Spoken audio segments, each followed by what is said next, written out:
here, I really, really apologize, but let's hope this works. All right.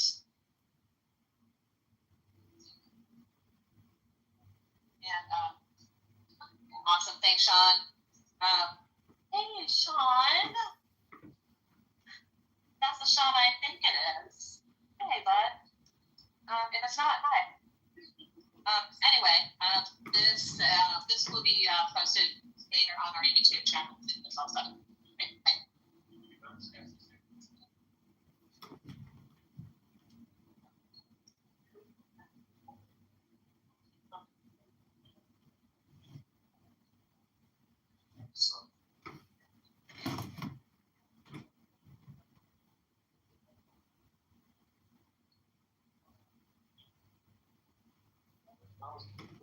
Hello, Moto.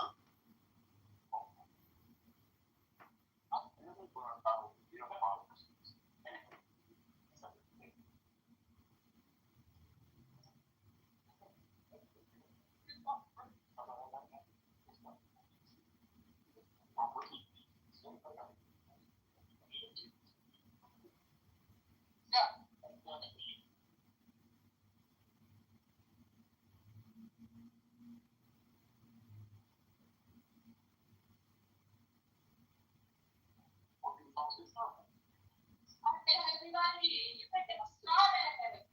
Let me go. Find your conversation.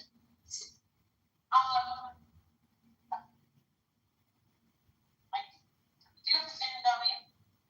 So this will be recorded on the phone we have.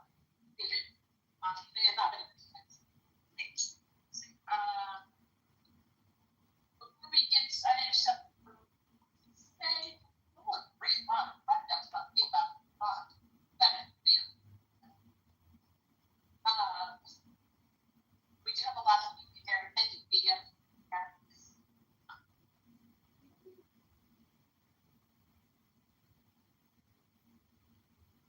So I'm going to get us started. All right. Ready? Excellent. That's good. All right.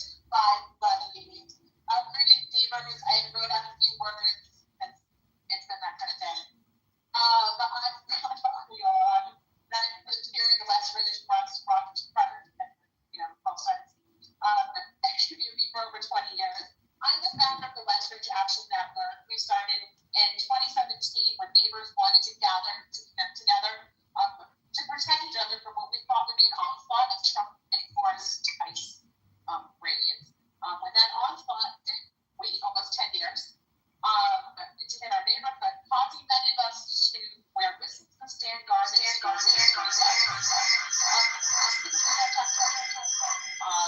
community and for our country.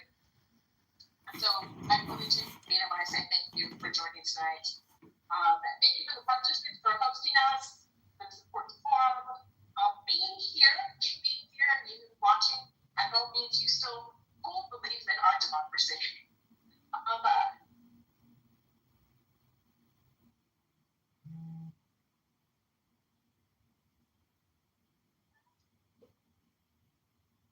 Last year, our stalwart leader, Jan Schakowsky, announced her retirement. And the West Ridge Action Network held 3 meetings over the summer where we met over a dozen candidates. Tonight, along with West Ridge Community Organization, so thank you, Evelyn and Pamela, for helping me and working with me on this forum. We present a forum who we believe are the top 6 candidates who confirmed to be here in attendance. We picked 7 because this forum of 15 people would take all day. This moment, despite that joke, this moment begs for urgency. So for our leaders, we need our leaders to be urgent, protecting and rebuilding a democracy we can be proud of. For community members to stay and become engaged in holding our elected officials accountable. I'm also district counselor, so I know a thing or two about holding people accountable and being held accountable. The candidates, by being in attendance, have agreed to ground rules, which I will sum up to be: don't be assholes. I'm not going to read all the rules. That's the summary. Don't attack each other. We want to hear what you are going to be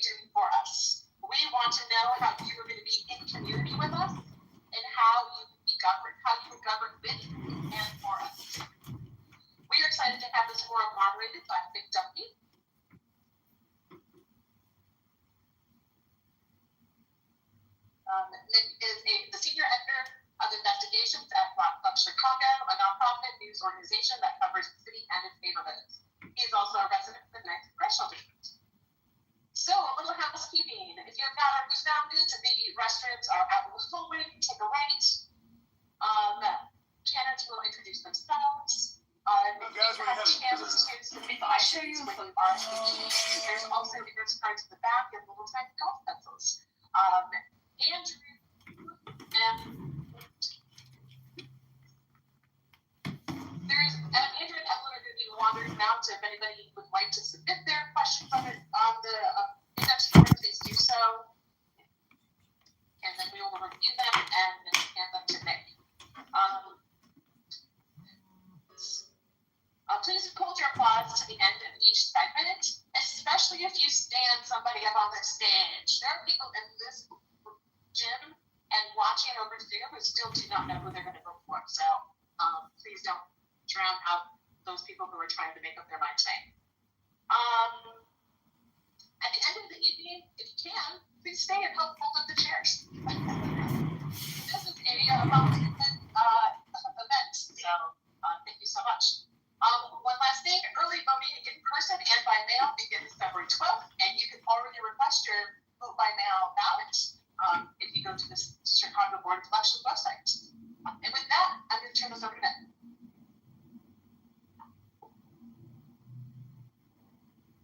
Thank you. Okay, I just want to, before we get going, we want to spend as little time as possible on rules and things like that and get to our discussion, our debate here. But I just want to stress what was just said about rules. I'm going to revise it a little bit. Please don't applaud till we're done with the forum. Don't holler. Don't call on anybody's mother, anybody's father, family. Just, we want to spend the time on the discussion. We want to hear from the candidates. We want to hear from you questions. So just to be courteous and respectful to everybody. Some people are undecided. Some people are very firmly decided. That's awesome. But hold the applause, hold the hoots and hollers. Do that after the questions. Thank you. All right, let's just jump right in here. We are going to get each, just so everybody knows, each candidate is going to have 2 minutes to answer each question on the way. So we're just keeping it very consistent. And Pamela in front has volunteered to be a timekeeper. You all can't see that, but that's important for the candidates. So keep an eye on the timekeeper. If you end up getting long-winded, she will inform you, and then I don't want to be a jerk up here. There we go. Whistle. And I'll cut you off if I have to, but I don't think we'll. So let's get started by asking each of the candidates to introduce themselves. And we're going to start by going in alphabetical order, and then at the end with summary statements, concluding remarks, going in the reverse. So,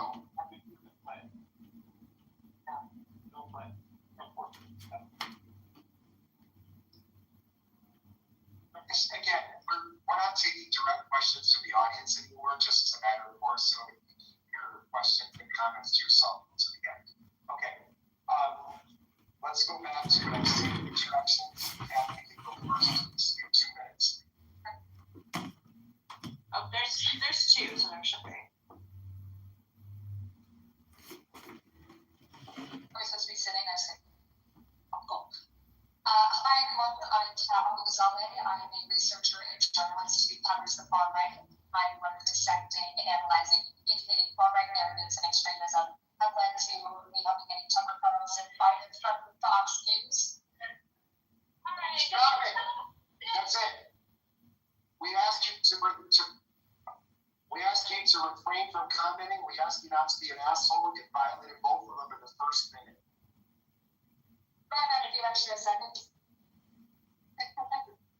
I'll start from my last sentence. I'm Kitover, researcher and journalist who covers the far right. My work helped get Tucker Carlson fired from Fox News, triggered Elon Musk into deposing me, and most recently, because all the people I used to cover are now being users of our government. I decided to run for office because I felt like many of our leaders do not take the threat of the far right seriously. And I know that because I and my colleagues have been warning them about where this moment would lead. And now we are here.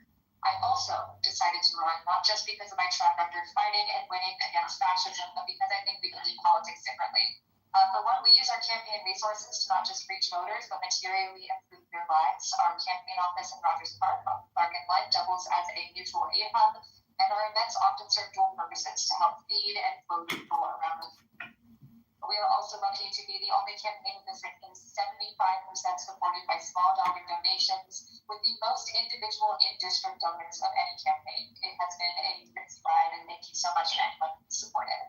Our top two issues are what I call anti-authoritarianism and basic existence. Anti-authoritarianism is exactly what it sounds like. The house is on fire, and we have to put out the fire to renew the house. And basic existence is the radical idea that everyone should be able to afford housing, groceries, and healthcare with money left over to save and spend. Because a single-payer healthcare system, protections against price gouging, and building more housing with better incentives to work with local businesses actually save us money while having better outcomes. Chicago is where my family started our life in America. It is my home, and I will do everything in my power to continue fighting for it as I have been. I want a representative for my entire life to put everything on the line to protect us, and I think that's what we deserve. I often say we deserve good things, and we don't have to settle, and that is the thesis for my campaign.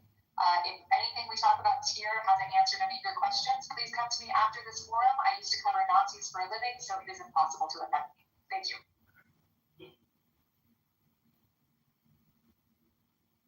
No hooting and hollering, all right? Thank you. But you can laugh. All right. Hello, everyone. My name is Bushra Abdullah. It's great to be here this evening. I currently serve on the Board of Education for Skokie School District 73.5. This is the Zoom mic that I have to hold as well. My story is incomplete without my parents' story first. My parents came to the United States from Karachi, Pakistan in the 80s, and in pure immigrant fashion, with a $20 bill and lots of dreams. They built their life in Illinois 9, brick by brick. My dad is a small business owner, my mom is a teacher, and growing up, I attended the top and bottom ranked public schools in this congressional district. And it was the differences in those education systems I saw growing up that became a guiding principle for me. It literally changed my life. So now when running for the U.S. House of Representatives, the top 3 priorities I'm hoping to advocate for is 1, Medicare for all, universal health care. It's the logical mode for our country to adopt to, and there's a reason why from the 33 modern countries in the world, all of them haven't except for us. Second is supporting immigration with a clear path to citizenship. Folks who come here on a work visa, who find themselves getting laid off overnight with no notice. Folks that come here on a student visa, who don't find employment within a year of graduation. And then third, my story does start and stop at education. It's increasing federal funding for public education so your zip code doesn't determine the quality of life and access to education your family receives. I'm the only candidate in this race with experience in the public, private, and nonprofit sector, so that means I know how to do 3 things: how to manage budget, problems, and people. I'm looking forward to getting to know all of you with just facial expressions and no clapping or anything. And thank you all to the West Ridge Action Network for hosting today. Have great fond memories here at Warren Park Fieldhouse, including every August 14th and 15th, Pakistan and Indian Independence Day, respectively. Thank you.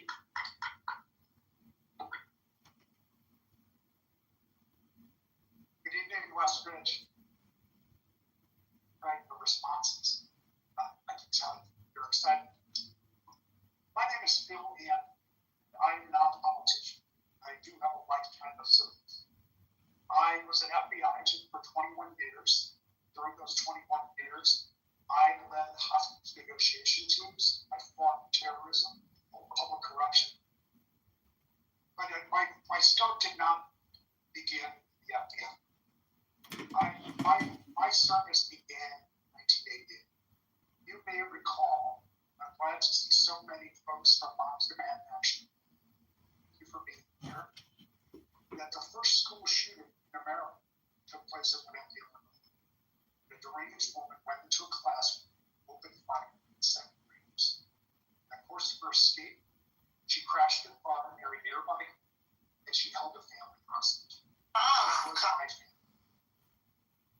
was shot and attempted this arm this woman, Lori Dean, and nearly killed. I struggled for my life in the hospital for weeks. And just before I got to the hospital, the doctor saved my life. Sat on my bedside. I have never stopped working to keep families, children, and communities safe. That journey took me to Ghana.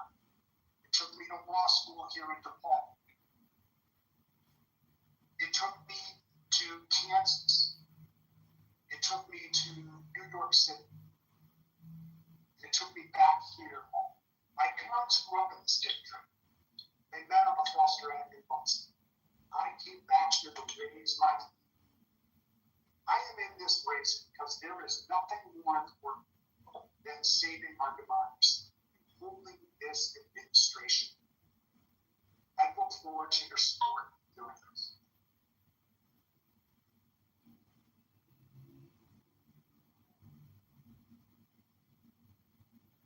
Good evening. My name is Daniel Biss. I have the honor of serving as mayor of Evanston, and I'm running for Congress to fill the extraordinary shoes of Jan Schakowsky because, you guys, we are in an emergency.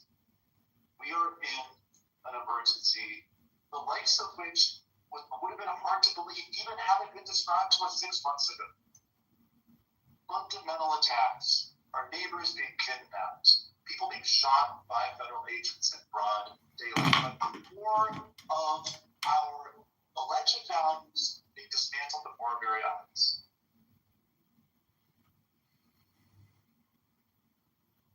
I'm running because I think there are two things that we need in this moment. We need someone who has demonstrated the ability with backbone and courage and pushing through opposition at ruffling feathers if necessary to fight and win and get things done inside a government.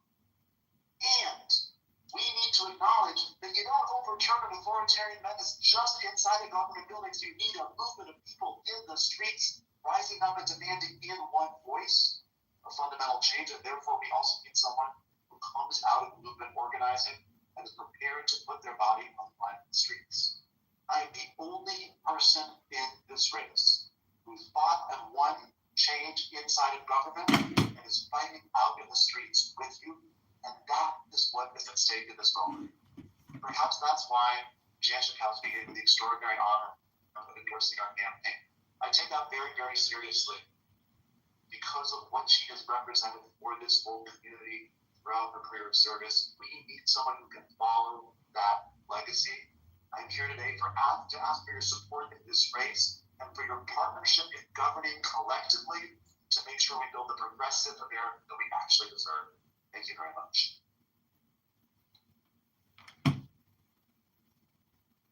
Please hold off the comments there.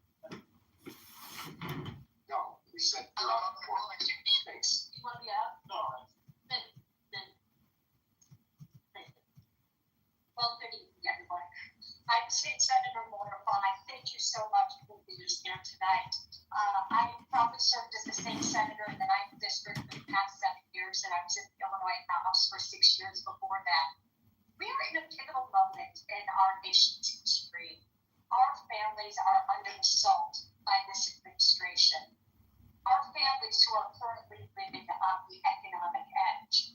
I am the only candidate in this race who has taken on and won some of the biggest fights against the biggest special interests in our state and in our country.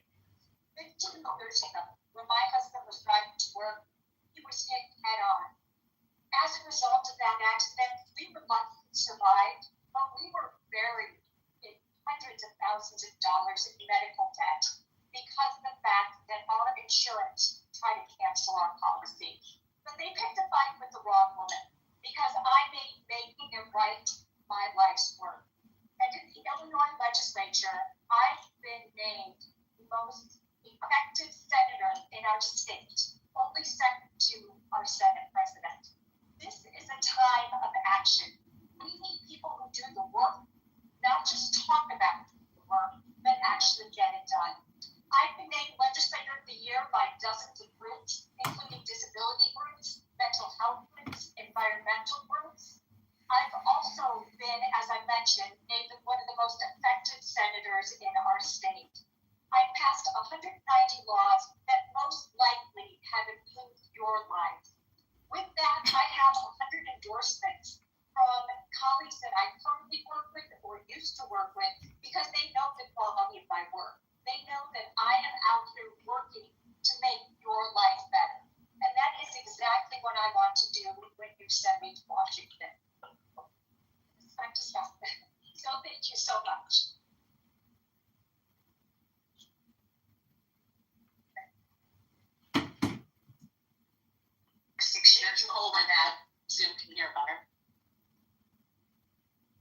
How's that? Good evening, everybody. I'm State Senator Mike Simmons, and I represent this neighborhood, Rockers Park, Westbridge, Edgewater, Uptown, and Macon Square in the Illinois Senate. And in 2021, I became the first openly gay person to ever serve in the Illinois Senate and the first Ethiopian American. And I beat the establishment when I became a state senator. People told me to pound sand when I said I wanted to represent my community that raised me. And we pulled off an upset. People said it was a fluke. Less than 5 years later, I have passed 50 bills in the Illinois Senate. Legislation that clears medical debt for 400,000 households in the state. Legislation that creates the first child tax credit ever in the state. And a whole bevy of legislation that combats the hate that is increasing in our communities and protects access to reproductive rights. I am running for Congress because I am from this community. I grew up just a mile south of here, Foster and Lincoln, the son of an Ethiopian asylum seeker that had just got to this country, and an African-American mother, like so many people in our community. And I grew up in a 3-flat public housing building in that community, and I am now a proud homeowner in this community right at the corner of Western Tui, fighting for and representing you in the Illinois Center every day. I'm running for Congress to be a strong voice for this community. I'm running for Congress to be on the ground with you. I think it's important that we have a representative that is not going to forget this community when they get to Washington. And I will always be with our neighbors at the block parties, at the senior centers, at the affordable housing buildings, making sure that your voice is amplified in Washington as we fight to dismantle ICE, to make sure that we have increase the federal minimum wage, and make sure that we protect our communities from the repressive and fascist violence that Donald Trump is unleashing on communities, diverse, beautiful communities like ours every day. I'm a product of this community. I look forward to fighting for this community, and I humbly and proudly asking for your consideration and for your vote today. Thank you so much. Okay, thank you, all the candidates. Appreciate you, your answers. Appreciate you.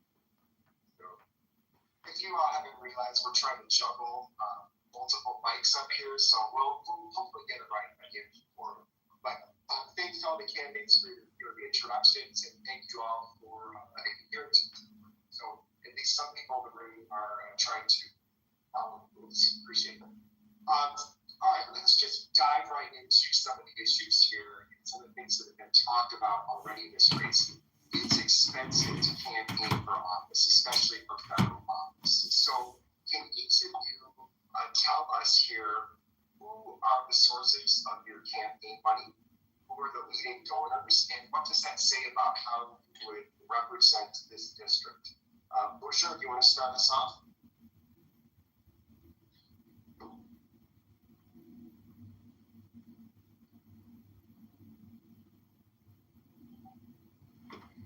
The funders and sources of money for my campaign can be answered in one word: the people. But for my remaining 1 minute and 50 seconds, I will add a bit more color and say that most of the donations that I've received, a lot of it are from net new donors, people who have never donated to a political candidate before. So when I talk about increasing civic participation, yes, voting is one thing. Yes, being election judge is one thing. But people who are financially able to give to a candidate who never have before is inviting people to the mold and the beautiful way, I guess, everywhere, and the ugly way that campaigns function. And unfortunately, unless you're independently wealthy, you have to kind of raise that money on your own. What I am proud to say is every single couple's max I have earned has come from the state of Illinois, and 80% of that has actually been from Illinois' 9th Congressional District. So it's not just the people, but it's the voters. And that means I'm declining any corporate PAC, special interest PAC, bully PAC, and third, fourth adjective PAC related to any other group whose interest is beyond the voters and the people of Illinois' 9th Congressional District. And I'll sound repetitive if I say it again. It's a great summary where my campaign funds come from. Thank you. Okay, but who's your top donor? Who are your top donors? Never named the people. That'd be great. Sure. We want specifics. Oh, okay, sure. I'll name some of the people. So first is we have the Rana family. They own the Sahara Healthcare nursing home centers in Morton Grove, and they live in Morton Grove as well. We have folks in the Met neighborhood. We have the Ahmed family, and we've had siblings from that group that have also given the couple's max contribution. We have had let's see, I'm trying to go down the calculus, but yeah, I mean, I think some are smaller. My smallest donation is 50 cents, actually. So shout out to that. That came in an envelope from a 4-year-old. Thank you. Appreciate it. Thanks for the specifics. Phil, do you want to go next? And well, just interject it. I think it's great you're all standing up. You don't, in my opinion, don't have the obligation to do that, but proceed as you see fit. Thank you for this question. My campaign, as you might imagine, not being a politician, not having private campaigns and donors whom I have associated with in the past, or my friends and family, like you, but people. And I have no problem naming the top 25 donors to my campaign. Are you ready for this? I'm just going to give last names. Andrew.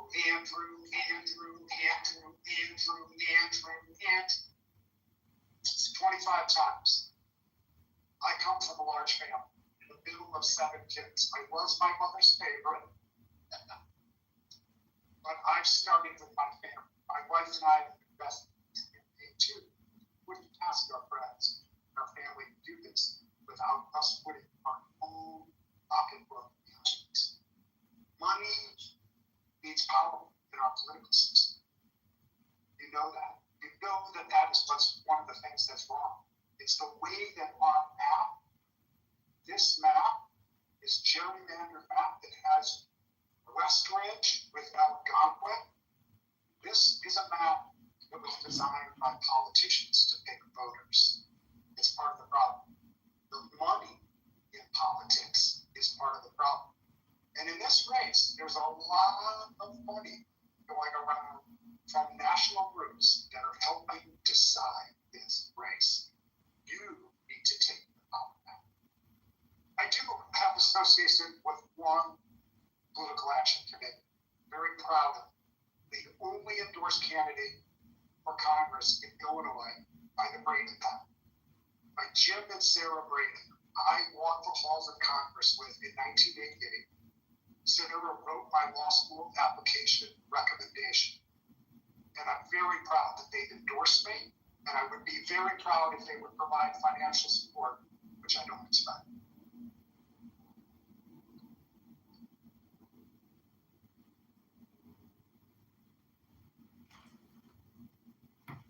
Is part of the book. I'm not my mother's favorite child, but she does love me also. I am proud to be supported by individuals across this district who I've worked with, who support my agenda, who've seen me in the fight and believe in me. I don't have my donor list memorized, it's all public information. Thinking about some of the people who've given the legal maximum in Evanston are, like, for example, Chuck Lewis, who's been working hard to advocate for reparations on the local level, and I think is impressed by my work on that issue, or Joan Rothenberg, who's a passionate environmental advocate and is excited about my work on that issue. I don't accept corporate PAC money. I proudly accept labor PAC money, and I'm proud to have supported a number of labor unions, some of which have financially supported my campaign as well, including being endorsed by the AFL-CIO of Illinois and the Chicago Federation of Labor. But I do think there's two things here that are really important. Number one, it's really important that we have candidates who are accountable to our community. I'm the only one among the top tier candidates. Most of the money comes from Illinois. The only one. That strikes me as important. But additionally, we can talk about how much the system stinks all we want. We need to fix it. In Evanston, I fought to create and successfully created public financing for mayoral elections. It's the only public financing for any elections in Illinois. I created it. It benefits anybody who would run against me, but it's really important. And we have to actually do more than talk about how money is polluting politics. We have to fight and win to reform our system. I've done that. And when you send me to Congress, I'm going to do it again.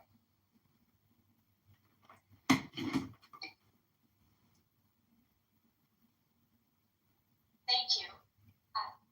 If you were to look at who my top donors are, many of my donors come from Glenview, come from Evanston, come from Skokie. These are the top donors that are within my district. And you could go on because it's all reported publicly. You could go online to see who has donated to your campaign. Any anytime somebody donates to my campaign, it makes me feel very proud because they are donating to my record. And that's a record of someone who stood up to some of the biggest bullies in Springfield and got the job done. I have the record of taking health insurance, for example. When I first came into office, we had a system that was stacked against the consumer. Because of my legislation over the past 13 years, we have one of the most consumer-friendly states when it comes to the healthcare in the country. That's where people are donating to when they donate to my campaign. I'm a true environmentalist. I chair the Green Caucus, and I'm chair of an organization called the Great Lakes Legislative Caucus that works to make sure that our lake is clean for drinking water, for recreation, and for environment. I'm proud to be invited from those organizations and the environmentalists who donate to my campaign because my record shows that I work for the people and I work for the people in my district. And with this donation, they are getting a record of 13 years that they can count on.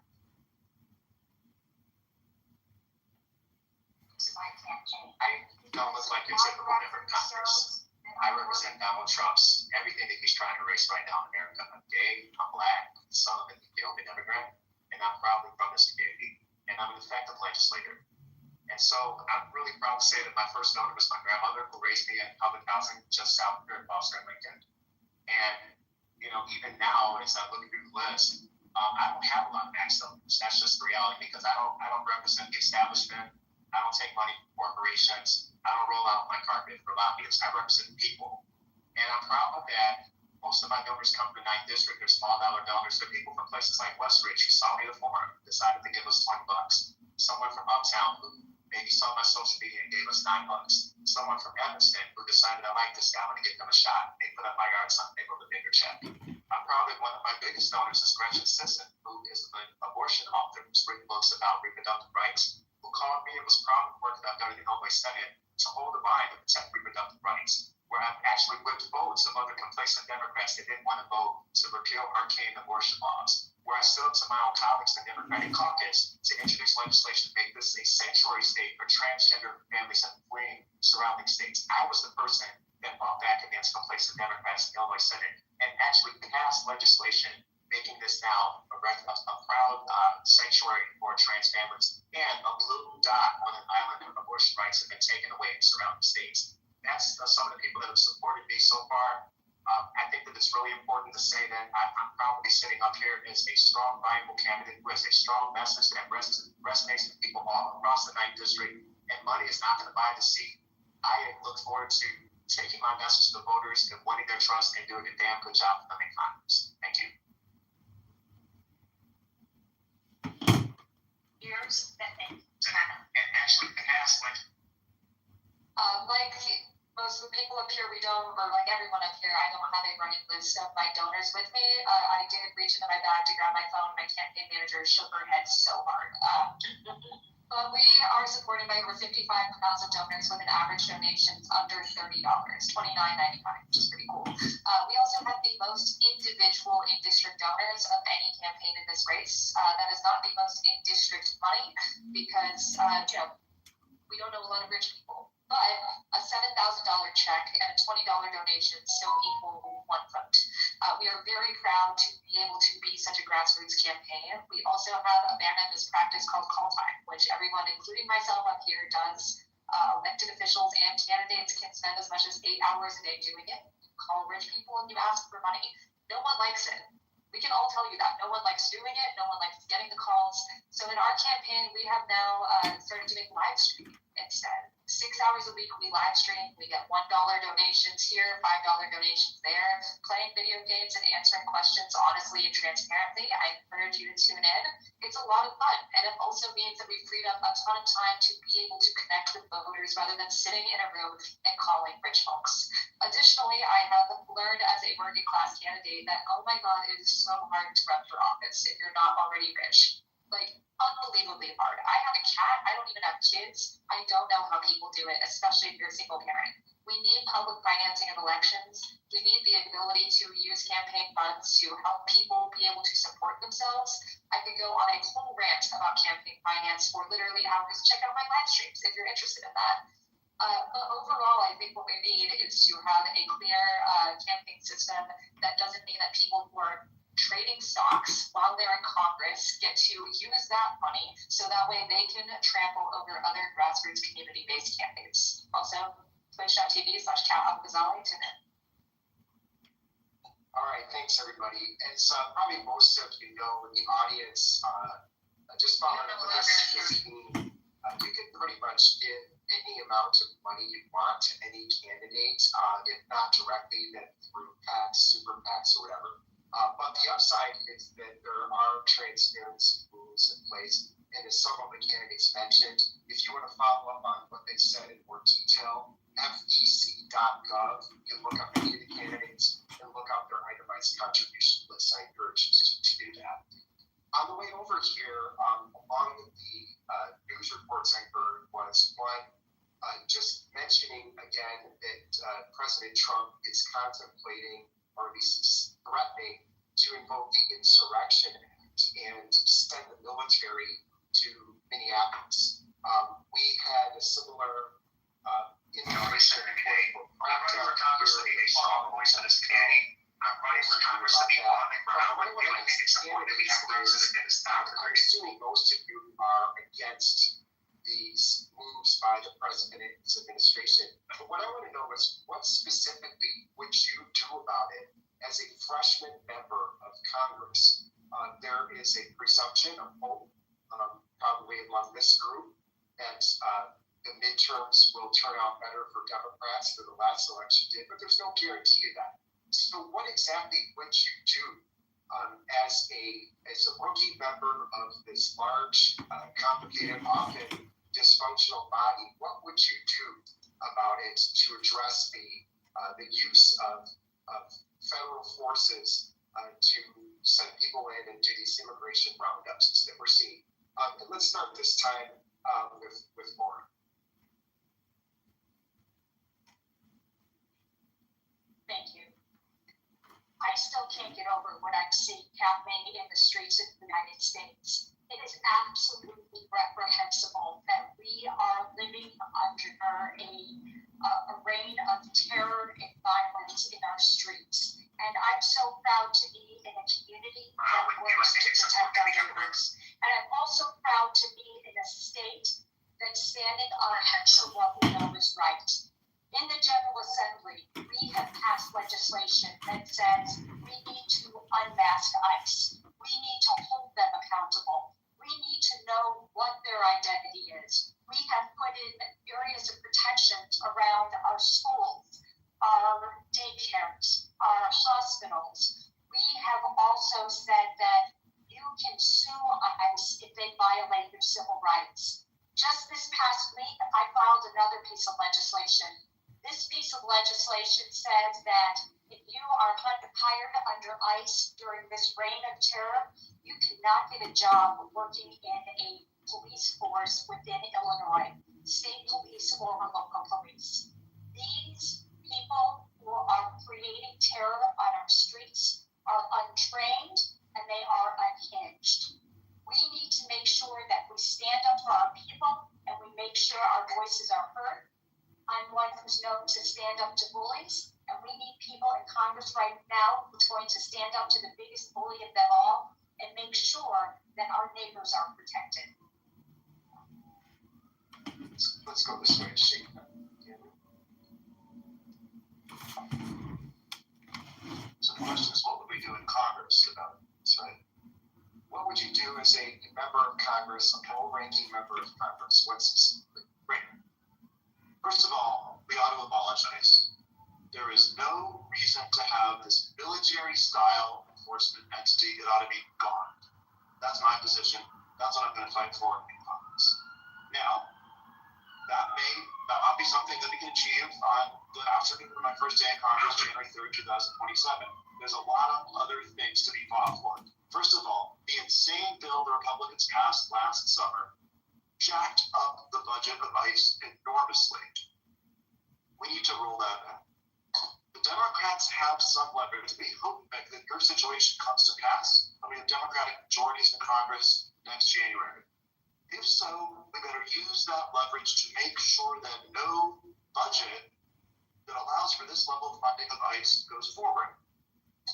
Even if Democrats don't take back the House, God forbid, we saw in the last few months the Democrats still have some leverage because of the filibuster. Again, we ought to use it to roll back ICE funding. By the way, the congressional oversight function is critical here. We ought to be impeaching these people. In a halfway normal situation, when an ICE agent murders someone in cold blood in broad daylight on the street, there would be an internal investigation inside of DHS to handle accountability. Obviously, they can't be trusted to do that. That's why Congress has to investigate and impeach, and those impeachments have to go up the chain of command. Finally, as an absolute table stakes initial conversation here, it is completely antithetical to the core principles of democracy for people to be able to use the violent power of the state anonymously.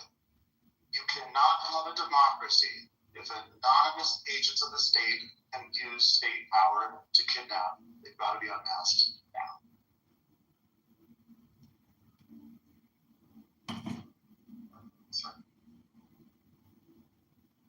This is not the Justice Department that I work in. This is violence and intimidation being used by an administration to really tear the core of our democracy. And he is also tearing at the very agencies that are there to uphold the law, to support our democracy. When I see this, I think about accountability. The second part of our constitutional responsibility in our Congress is not just to pass bills, it's to hold accountable and have oversight. So who we send to Congress at a time with the largest potential turnover of new Congress people is going to be critical. People who have experience rescuing people from crisis, people who have experience fighting corruption and terror, which is the perfect intersection here of what we're seeing this administration do. And here's the hopeful piece, is that our court systems still work. That well-captured, narrated evidence brought to our courts around this ICE action will provide for accountability. We need to continue to do that. For those of you that see it, for those of you that are ignorant, I encourage you to calmly record and narrate as if you were going to bring that to court. The second thing that gives me a lot of hope is that we are electing people with military, law enforcement, intelligence experience that we're sending to the Congress. In this largest class, we could be entering there. And we're not waiting to do that work then. We are organizing and collaborating right now.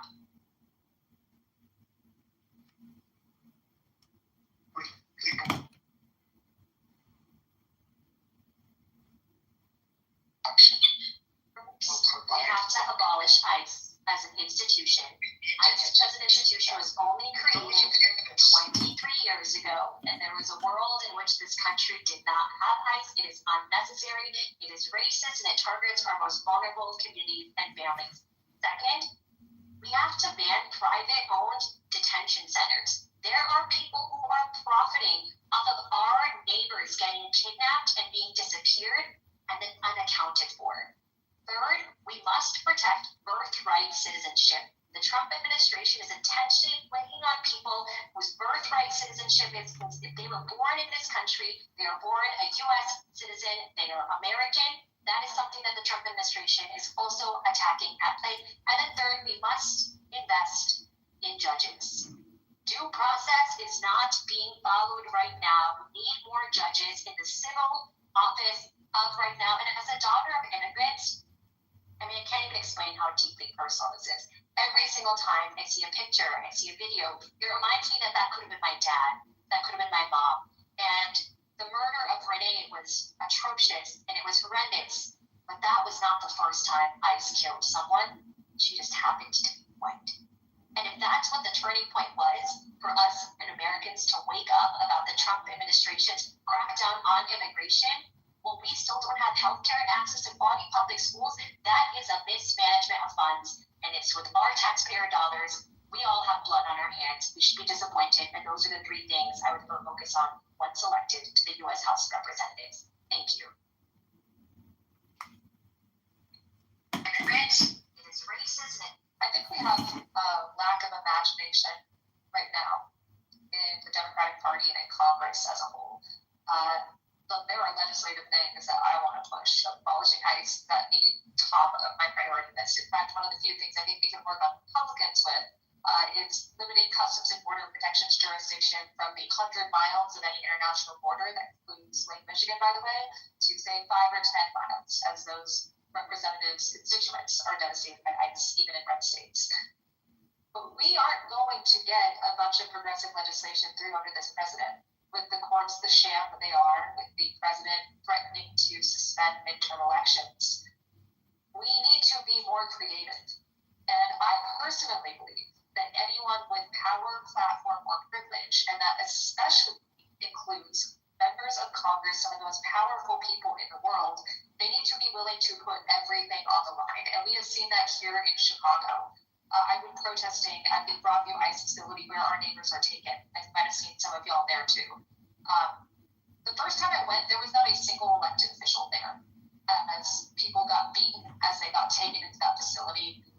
Over the next few weeks, actually, 2 of my fellow candidates joined us, and still thank you for that. We got tear gas together. It's a bonding experience. But this should not be the exception.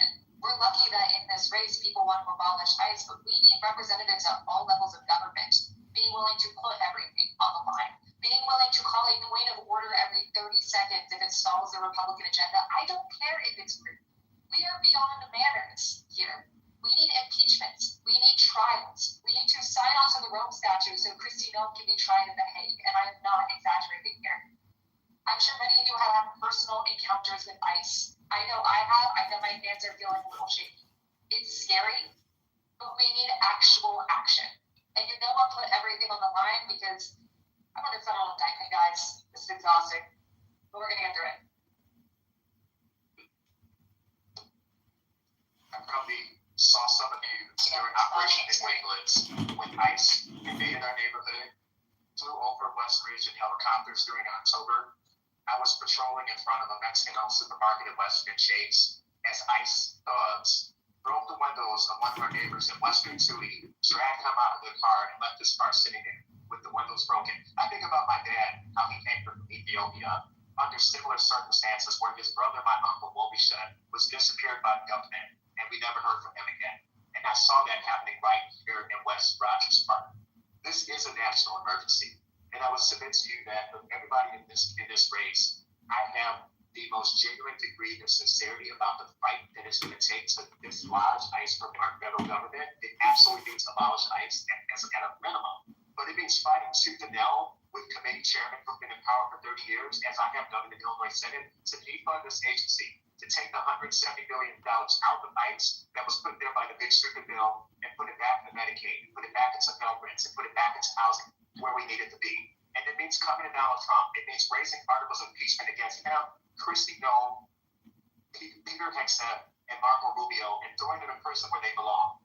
That's what the fight is going to require from anyone who wants to be the representative of the 9th district, given how diverse our district is. And as a product of that diversity, and as a product of this community, you better believe that I have the passion in me to fight that fight, because I remember what they did in our neighborhood. I remember our neighbors right now who are still traumatized, our immigrant-owned businesses that won't open because they're afraid that they're going to get snatched up. Is why in the Illinois Senate I have brought forward legislation that would create a $50 million recovery fund, a small business restoration grant for those businesses that have been harmed by these ICE raids, because people need to start thinking about them before these things happen and not after the fact. And I am a legislator that has walked that walk. Okay, thanks everybody. We're not going to step up supermarket in Washington, but there are a couple other things that members of the audience want to hear from you on. I don't have to remind everybody that there's been a lot going on in what we in America call the Middle East. I'm going to ask each of the candidates up here to tell us what foreign policy initiative in the United States would you most like to change, and how would you do it? Again, as a freshman member of Congress, what exactly would you do? Daniel, why don't we start with you, and we'll go that way this time. We go that way last time? I think we went that way. We'll start with you and then go this way.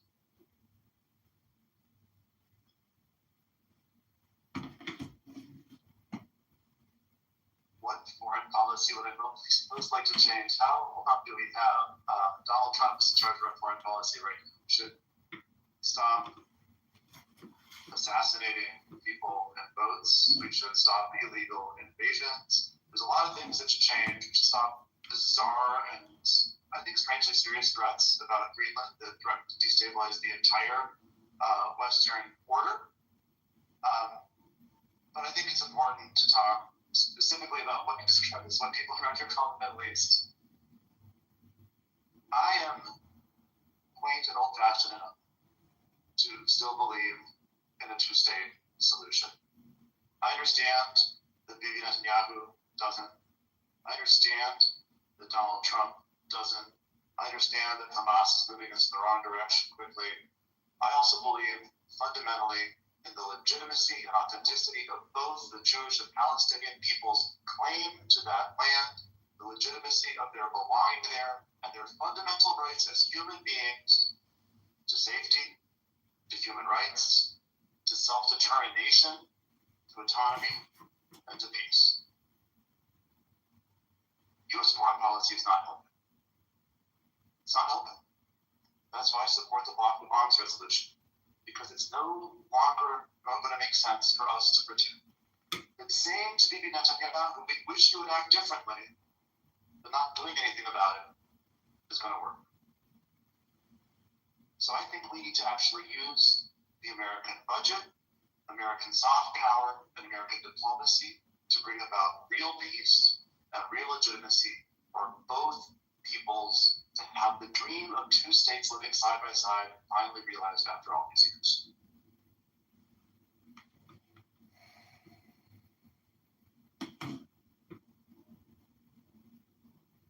Thank you.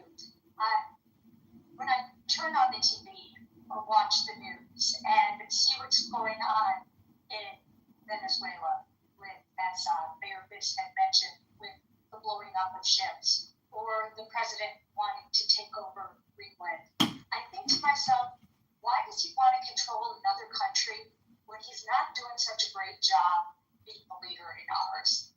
That's where we need to step up, and that's what we need to talk about. We need to look at this military budget and see how it's being spent. Because I'm spending a lot of time knocking on doors right now, and what people are talking about are the bread and butter issues of economics. I can't tell you how many doors I've gone to where people have said to me, I can no longer afford my insurance premiums. People have said to me, I'm afraid I can't put food on my table. What am I going to do to send my child to school? I'm not going to be able to afford it. However, our government is more interested on spending money, purchasing another country, than they are really meeting the needs of people who are here at home. I too believe in a two-state solution where people in Gaza and people in Israel can live with self-determination and safety and in dignity. But I think where I differ from my colleague is I do not believe in tying Israel's hands right now, because I've been to Israel. I've been in the bomb shelters. I've stood on the borders and I've seen the threats coming from the other side. And it's very difficult to determine what is protection and what is not protection. And I think that's what we need to focus on. Israel has been our colleague and our friend in the Middle East for 80 years, and it's important that we keep that relationship. You know, as the first generation American son of an asylum seeker from Ethiopia, I really think that the contrast between me and other folks in this field is that I have a whole different point of view on this that is global, that understands the implications of U.S. foreign policy and what it does to people around the world. We only need to look no further than an example of the new forever war that Donald Trump has gotten us involved with in South America, where this is all about colonialism and neo-imperialism in the 21st century. I can see it very clearly as a child of someone who was basically displaced from Ethiopia in a context where in the last 100 years we saw these type of forever wars. We saw how much it cost us and how much it cost taxpayers, how many lives were lost because of fragile men and big profits. And that is what Venezuela is all about. This is not about national security. This is not about the safety of the American people. And we need people in Congress that are going to be unequivocal in calling this stuff out and bringing the Trump administration to accountable, because Congress has been very quiet as of late on this issue. I also think, and this is part of my platform at MikeSenders.org, we absolutely have to have moral clarity about the fact that there is a genocide that is happening in Gaza. I cannot sleep at night thinking about tens of thousands of families that have been separated from each other, children who are starving, people who have been bombed to death. And that is why I would strongly support Congressman Delia Ramirez's Block the Bombs Act so that we can deal with this crisis. And we see that there are crises like these that are happening in places like Sudan where there's an ongoing genocide, and we don't hear anyone in Congress talking about this. That is a disgrace.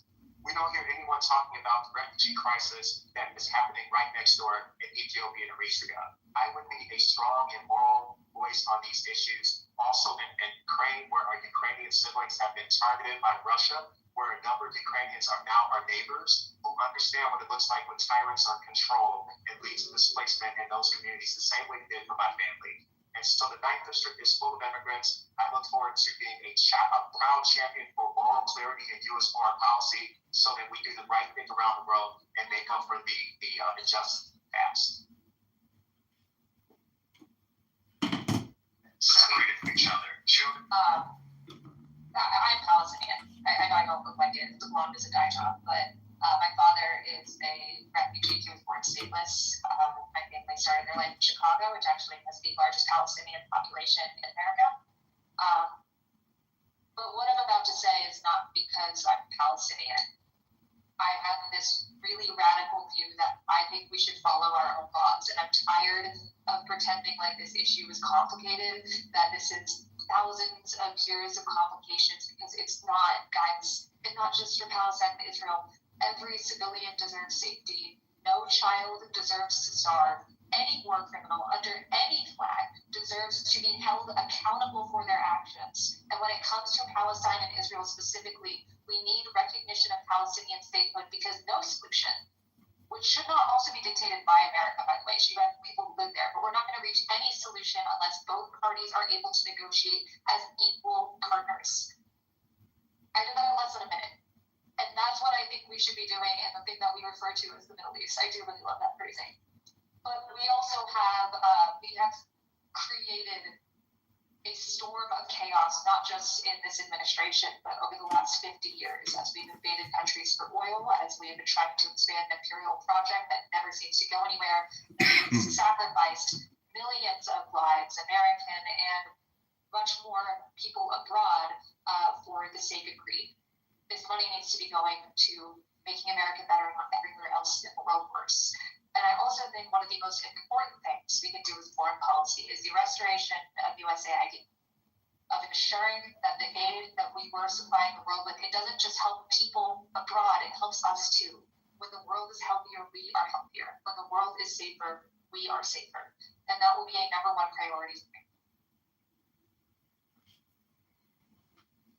Situation in America, but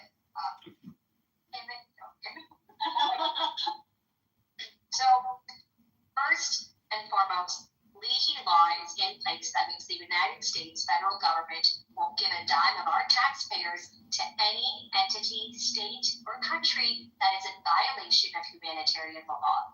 Israel is in violation of humanitarian law, and our taxpayer dollars are funding what is happening.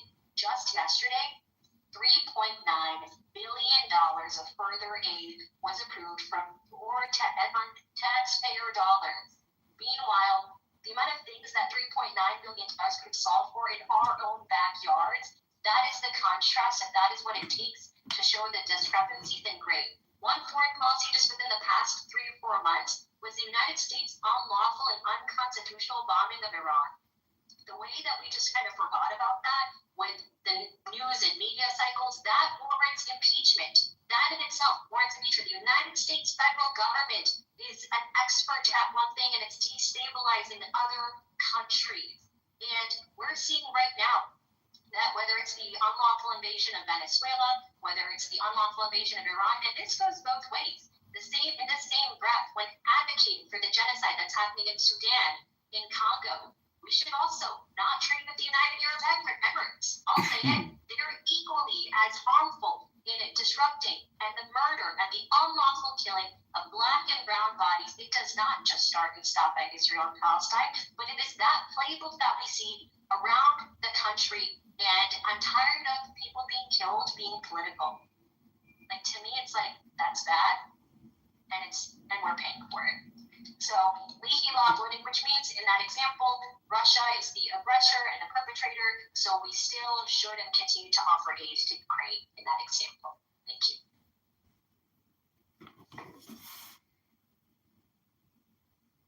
I'm guided by this, by really two experiences. One, I'm a survivor of violence. I know that violence often begets more violence. I also spent 21 years working in national security and going and rescuing people from some of the most dangerous places in the world and working to build teams, alliances with foreign governments, with other agencies. And what I'll tell you, and to answer the question, what can we do as Congresspeople? Again, you need to arrive with a plan. As a single congressperson, a single voice, you're not going to have much out of sense. But arriving in Congress with like-minded congresspeople who have a vision for peace. That's what this is missing. Our world leaders, wherever they lie, are not needed with a vision of peace. The United States has lost that mantle. We have retreated from every major international body that influences peace. We've been kicked out of the UN temporarily because of our unlawful acts. We are using the same strategy that we are using right here in this community to threaten Black and brown communities.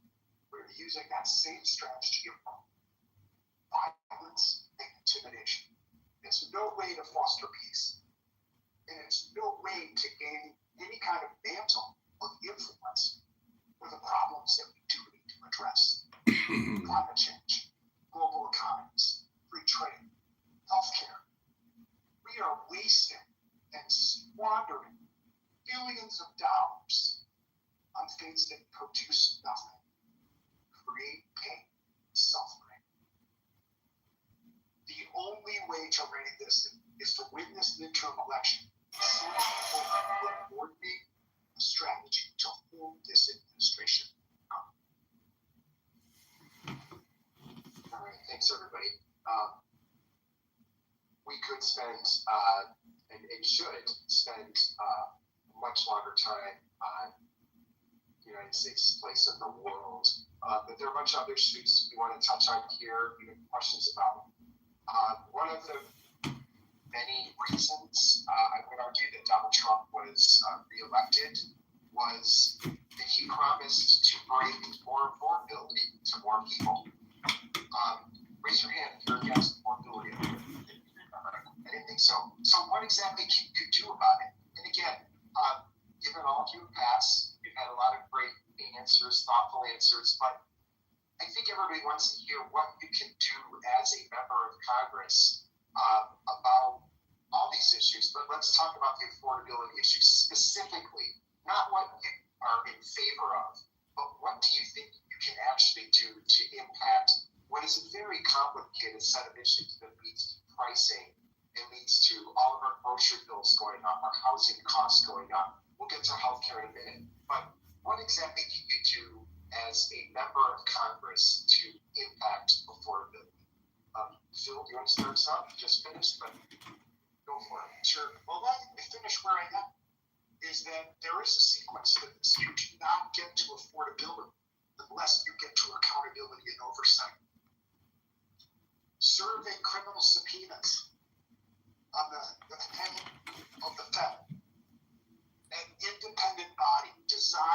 exactly this, to analyze our economy and provide independent insight and controls over our economy.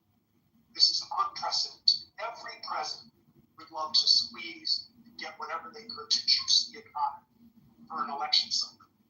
So it is critically important that we first seize control of our democracy. Second, what can we do?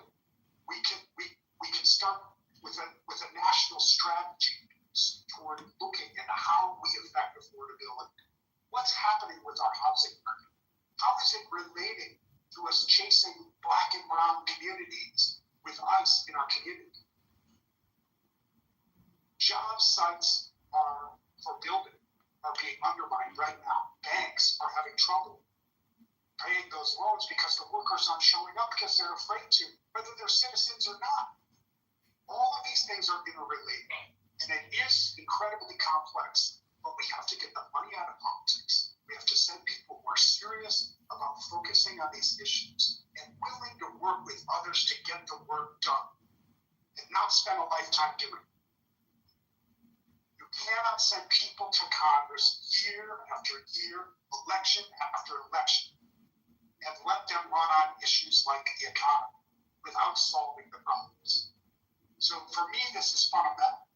This is about how we do democracy, and the rest follows through. These will remain complicated, as you said, even in the question. What are some of the things that we can do? Well, we have to first fix the way we do them. Don't sit down quite yet. So what specifically would you start with? Just very quickly, what specifically would you start with? You have to make healthcare available, affordable for everyone. You have to make child care available to everyone. You have to recognize that we need hundreds of thousands of more migrants in the United States to have a growing economy, and you need a system to do that. Do you see how these are all interrelated? It's not just one thing. Can we throw the price on this? Can we lift the tariffs? Well, that was several counts. Can I start with one? Okay, thank you. I appreciate the overtime. I'm going to force everyone into overtime if we need to. So specifically, what would you do on affordability? Don't force me into overtime, please. So first, thank you, Phil, for closing with it. It's repealing Trump's unlawful tariffs. The cost of tariffs come back on everyday American people. When the cost of goods go up, because a lot of our things, even if they're made in America, those resources come from other countries. The increase in those prices is coming onto the backs of everyday Americans. First, repeal those tariffs. Second, it's banning price gouging. I know price gouging sounds like a buzzword, but let me paint a picture for you. Instacart, which a lot of people use to get their groceries, in a 2-mile radius, 5 different people were charged 5 different prices for the price of a dozen eggs. That should be illegal. That is unlawful, and that is a great example of how corporations are profiting off of us. So while billionaires continue to line their pockets and members of the House continue to invest in stocks and also line their pockets, it's the everyday Americans that get left behind. It's bought versus unbought right now, and that's why having a member of the House that is unbought is so necessary. So it's banning congressional stock trading as well. It's diversifying and increasing. So right now, only 5% of U.S. government contracts go to women. Let's increase that to 15%, right? It's demanding the U.S. government to invest in different types of businesses so the same 10, 12 rich families in this country don't continue to just get rich. And everything that we talked about today and will continue to talk about is an affordability issue, which is why it's all interrelated in that way. Those would be some of the 3 things that I would do. Do you need me to go over time? You said you'd start with tariffs, right? Yeah. Okay, that sounds good. Fantastic. Thank you. I'm also a no on tariffs. But I also think one of the things we have to recognize is we all would love universal health care and universal free care. I'm not going to spend the last minute of this answer talking about that, but there are some concrete things that we can do right now and some things that maybe things will really change. Maybe everyone will change their mind on the right. But we have to be prepared. So first off, I want to expand constituent services. In our campaign, we use our resources to not just reach folks, but actually materially improve their lives. We work with a vast network of direct action and mutual aid groups. We help people find shelter. We quote them. If you need, some spare Narcan, come into our office. You can pick it up, no questions asked. We need to make constituent services even more expansive. There is money set aside for constituent services in every office, no matter who the president is. And so we can use that for a public service campaign, so people know that they exist in the first place, know who to call if they can't get their social security check or if their cousin is picked up by ICE. And then also institute a chat feature to make it more accessible, because who nowadays likes to stay on voicemail for 2 weeks? Additionally, we need to be playing hardball on budgets and on votes. I feel like a lot of Democratic leadership is allergic to the idea of leverage. Just yesterday, only 57 Democrats voted no on a bill that would cut funding from the UN, the IRS, and add funding for more military operations and for more war crimes overseas. And I would have also voted no on that. As far as what I would like to see, we need a Marshall Plan for the government. We need abundance not associated with Ezra Klein, just abundance. We are the richest country in the world. There is no reason anyone should have medical debt. There is no reason someone should have to quit their job because it's cheaper to do that than to have 2 parents working because you have to take care of a kid. We need to be investing in every part of our country. All of these issues are inextricable from each other. Climate, education, housing, groceries, healthcare, protections against price gouging, universal healthcare, and building more housing with federal incentives to work with local companies, like I said, saves us money. Okay, that's a lot. So where would you start? Again, where would you start? Tariffs and constituent services. Okay. Thank you. Maybe things will really change. Maybe everyone will change their mind on the way. I just think about growing up in public housing just a mile away from here, and I think about my mom staying up late at night as a single mother, trying to identify the difference between paying for rent to keep her salon open in Rogers Park or buying healthcare for her 2 kids. And I don't think that's right in our community. I don't think that it's right in our neighborhoods of Rogers Park, West Rogers Park, Westridge. There are so many people that struggle like this who shouldn't have to make these kind of decisions. I think about growing up. There are some folks that are running in this race that talk about SNAP. I know what it's like to live on a food stamp because there were times when that was the only way that my family was going to eat as a child. And so I have a deep sense of urgency on these issues around economic insecurity and why in Congress I would bring forth legislation to raise the minimum wage. We haven't done this in 20 years. It's ridiculous. No one can live on $7.25 an hour. We need to raise the minimum wage to $25 an hour. It is in my campaign platform at MikeSimmons.org. I will fight for that. I would also introduce legislation that would create universal child care in our country. I have a proposal on my platform that talks about this under the economic security section. We've got to do better by our parents out here. I think about my mom struggling to take care of her kids, struggling to keep the lights on. And in America, we can do a lot better than this. And what we need is people in Congress who have the backbone and have the lived experiences to understand what it is like to grow up this way, and will do everything that they can to make sure the next generation doesn't have to experience that.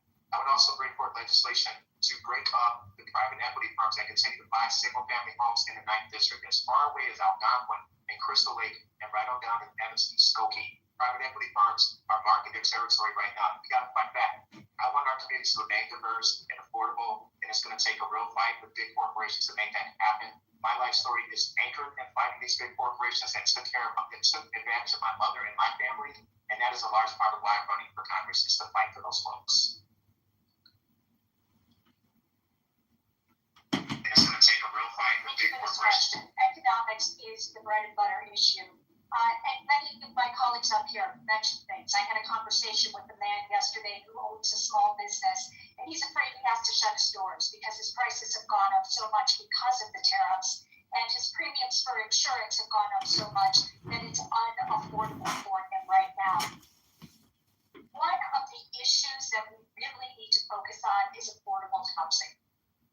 There was an article that came out not too long ago that said the first time a young person now may be able to afford their first home is at the age of 40. And that is completely unacceptable. We need to be creative.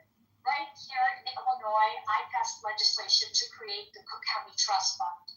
What this fund does is it allows us to invest in properties that are available for lower income venture capitalists to purchase those properties and hike up the rent or sell those properties for a price that is unaffordable to most people. We also need to look at healthcare. And yes, I truly believe in Medicare for all. But I've also done some creative things here in Illinois by passing rate review so our Department of Insurance can reject rates that are too high. I also passed legislation that says nobody's healthcare dollars and premiums can go towards a CEO's bonus because this is getting out of hand. Another thing, increasing the minimum wage. If you are working full time, there is no reason you should not be able to support your family. And we also have to look at tax credits, the earned income tax credit and the child tax credit. Those need to be increased so our low income friends and neighbors have more money in their pockets so they can put more food on their tables. Okay, so you would start with affordable housing. Okay, in this, you would start with increasing the minimum wage, or where would you start? Just summarizing it. In terms of the minimum wage, In terms of addressing affordability from day one. in the first 10 days of Congress, I would bring forward 7 bills that would address a rent freeze for our housing, that would create universal child care, that would raise the minimum wage, that would also bring grants to our small businesses, that would crack down, do a billionaire tax on big corporations and billionaires that don't pay for their capital gains offshore. They continue to use those as tax havens. We can take that money and put it back into housing. Okay, there one. I was asking for one. Okay, got it. Right, fair enough. Tammy. Remember when you praised us for following the rules up here? Bunch of politicians. You can't trust us with anything. Okay. I'm going to also break the rules and give a two-part answer. Part one, I want to talk about affordable housing because every affordability-related issue, you're going to run into the same problem, which is powerful interest and the need to be willing to ruffle feathers to make something happen. I've lived a career on the line as mayor in Evanston fighting for affordable housing so that it would become legal to build housing for public school teachers to afford, or for the nurses and firefighters working on communities to be able to afford, to change the zoning law so that would become a possibility. People told me, the fight's not worth it. You're going to piss off too many people. It's too hard. But I stayed in it, and we're going to get it done. I say that, first of all, because that willingness to be in the fight is critical, but also because that specific approach can be taken to Washington. If you were to say in Washington, hey, transportation dollars are going to be allocated to the communities that have land use policies that mean they'll be used most efficiently, all of a sudden, cities and states across the country are going to change their policies. We're going to have more affordable housing near transit. It's doable and it's critical. But second of all, I want to back up a little bit on this affordable issue, if I could, and say we've watched for 50 years of big corporations have gotten bigger and more consolidated, used their monopoly power to come after us, and labor unions have shrunk, and the balance of the power has moved. And that's why we have billionaires in control. That's why we have this affordability crisis. I'm proud to be endorsed not only by the AFL-CIO of Illinois, the Jansen House, but by Senator Elizabeth Warren as well, because I've been in this fight of the need to go to Washington, enforce our antitrust laws, tax the very wealthy, and rebuild a strengthened labor movement for a 21st century economy to shift power back in the hands of working people. Okay, so you broke it with the two parts. Where would you start? Just to recap, where would you start? I will return back to following the rules and say, by definition, what I said first is where I start. All right. I've heard a lot of people talking about America has lost its ability to talk to each other civilly, to work together, to collaborate. I've also heard a lot of people saying, to hell with that, those guys are fascists, we need to stand up with fascists. And I've heard a mix of this tonight on this stage. So what I'm going to ask each of you is, working with Republicans when you're in Congress, are you in or are you out? How would you do it, and specifically name an issue that you would or you would not absolutely work with Republicans on? Let's start with you, Daniel. I will always work with anyone to move forward politics literally our job.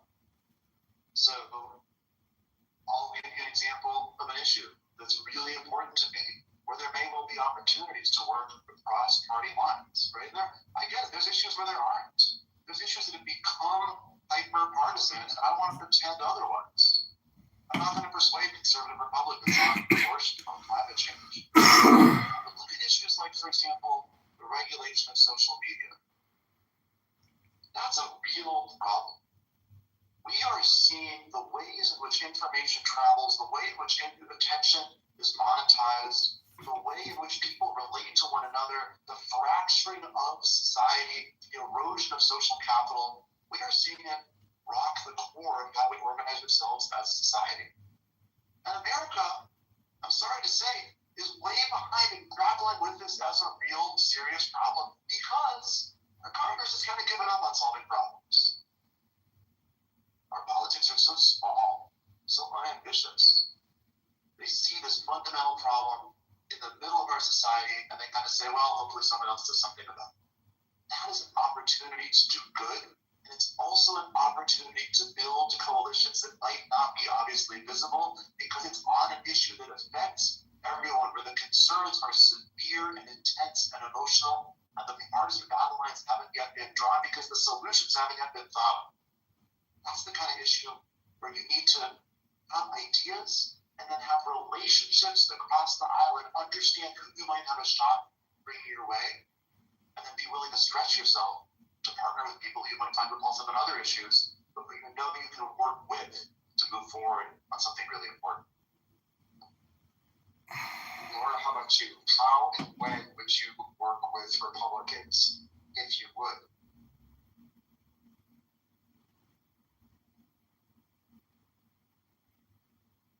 Wasn't intentional, Charles. Thank you. We are in a pivotal moment in our nation's history, and our children are seeing so much bickering in government that they want to know where can government work for them. And the best example I'm going to give you is my mental health committee. I chair the mental health committee in Illinois Senate. And I always challenge people who tell me that Republicans and Democrats don't get along to come and sit on my committee and point out to me who is from which party.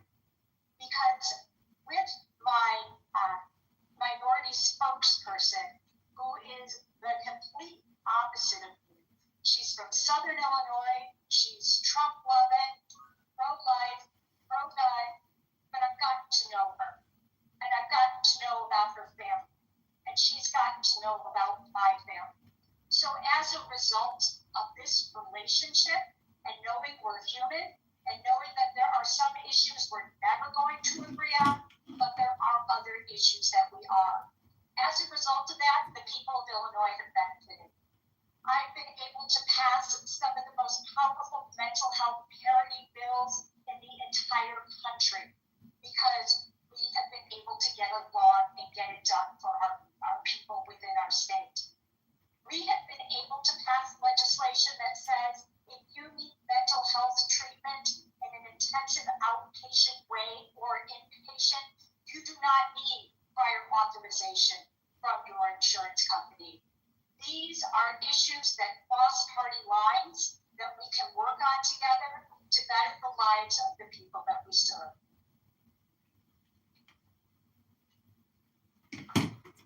I think this is a really important question. Congress is a broken institution because so many people are so concerned with punching someone in the mouth and getting likes and not solving real problems for people in our communities. In Illinois Senate, I've been proud to pass 50 bills in less than 5 years. That's a record. And a number of those bills got Republican votes because I sat down and I talked to them.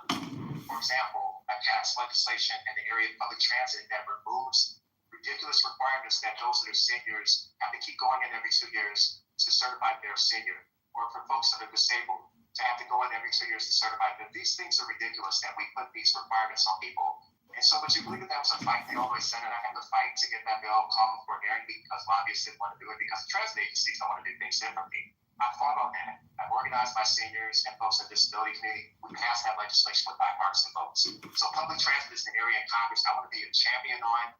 I use our public transit. I'm on the 49B Western a lot as your state senator. I'm on the 290 going down Toohey. I'm on the red line, brown line, and we're up on public transit committee. I will fight for it in Congress. I also think in the area of water. I've been a champion for water in the Illinois Senate. I'm a champion for our environment. I'm a champion for our Great Lakes. I've got Republicans to vote for legislation that codifies Biden-era requirements on limits on PFAS and forever chemicals in our water supplies. That took a fight, but I sat down and had conversations with them, and we were able to pass that legislation, even though Trump has now gutted those limits across the country.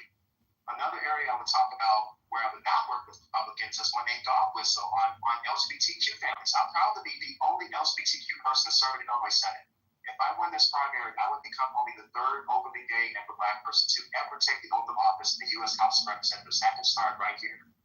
And in that context, I would not have a lot of time to work with people like Marjorie Taylor Greene that think I should exist, or that me and my partner should not be able to get married. I'm not going back in the closet, and I can't work with a Republican that wakes up in the morning and thinks that I ought not exist in our society. And so I will work with Republicans where it makes sense, and I will call them out when I need to. So my specialty in my career is understanding, analyzing, and communicating about conspiracy theories and extremism, which has taken over a lot of Republican leadership. But I always tell people, if someone wants to engage with you, there are always bigoted people. If someone wants you to justify your existence, you don't have to talk with them. But if someone's trying to engage in good faith, I try to do so as well. But when it comes to Congress, it's a little bit different because everyone wants to get the sound bites. So there are two issues specifically, besides what we talked about with Customs and Border Protection earlier, that I think that we can get bipartisan support for. First is a stock trading bill, which already has bipartisan support. But I also want to spearhead AI regulation at the federal level. There are currently zero federal regulations for artificial intelligence, and it is devastating our society at all types of levels. Our kids are being used as guinea pigs for AI models. I think that we can also not only take that out of schools, but on your phone asks if you accept cookies when you open Safari, forcing companies to ask users to opt in to their data being used to train large language models. Also, the Make Polluters Pay movement, which is very big in Illinois. I think we should be applying that to AI data centers as well, and ensure that we have more laws to protect the work of artists and likenesses of people, like the No Fakes Act, so that way companies can't be using our lives, or in the case of Elon Musk, our children, for profit.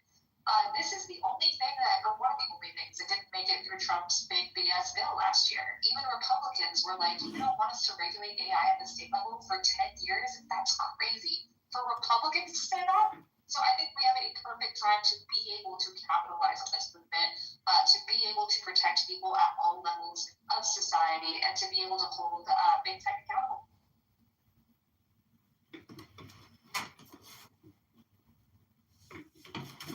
So I've knocked doors in Uptown and in Crystal Lake, which is about 70 miles apart. And even though it's mostly been in the Democratic parts of those districts, the Democratic primary, may as well be knocking and talking to those that are Democrats and Republicans, right? That is how different some of the thoughts, opinions, and beliefs are. And I found that the what of what everyday Americans want is actually the same.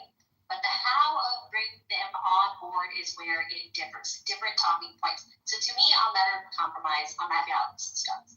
I will always be someone that stands true. What Republicans call illegal aliens, I call my neighbors, right? While Republicans are obsessed with a woman and what she does with her body, I believe in a woman's right to choose. There are some places where that compromise just fundamentally cannot exist. But I would never want partisanship to get in the way of progress. And I'll give you the Marjorie Taylor Greene example. Yes, she's anti-Semitic, she's homophobic, she's Islamophobic, but we saw her stand up to demand the release of the Epstein files, one of the only ones from her party affiliation to do so, right? We saw her vote for an amendment that would prevent further military aid to Israel. That, an example, is something that I would be willing to do as well if it's not popular within the party. What I would work with Republicans for is, one, it's increasing options for public funded education, and not only the K-12 level, but college education, trade school. We see that the Republican Party wants American first workforce. Great. Let's invest in a pipeline to help make that happen, because we're in the worst job market and economy that our country has ever seen. Folks saying it's worse than the 2008 crisis as well. I would also work bipartisanship lines and laws to invest in safer communities and taxing billionaires to pay their fair share. Republicans like lower taxes. I would argue I like lower taxes too, right? It's so expensive to live these days that I think that would be a bipartisanship issue that would benefit both Democrats and Republicans. Thank you. I've got a unique skill set when it comes to negotiation. As a hostage negotiator, I'm for people who have fundamentally disagreed and have a very different idea of what the outcome should be. In the most dire of circumstances, when life has been on the line, I think to still good things. I run a consultancy called Pax. It's peace and life. We have folks from conservative, liberal, gay, workforce, military, intelligence, psychiatric, and counseling backgrounds on one team to be able to respond to other people's crises. What we have going for us at this moment is our diversity and our humanity.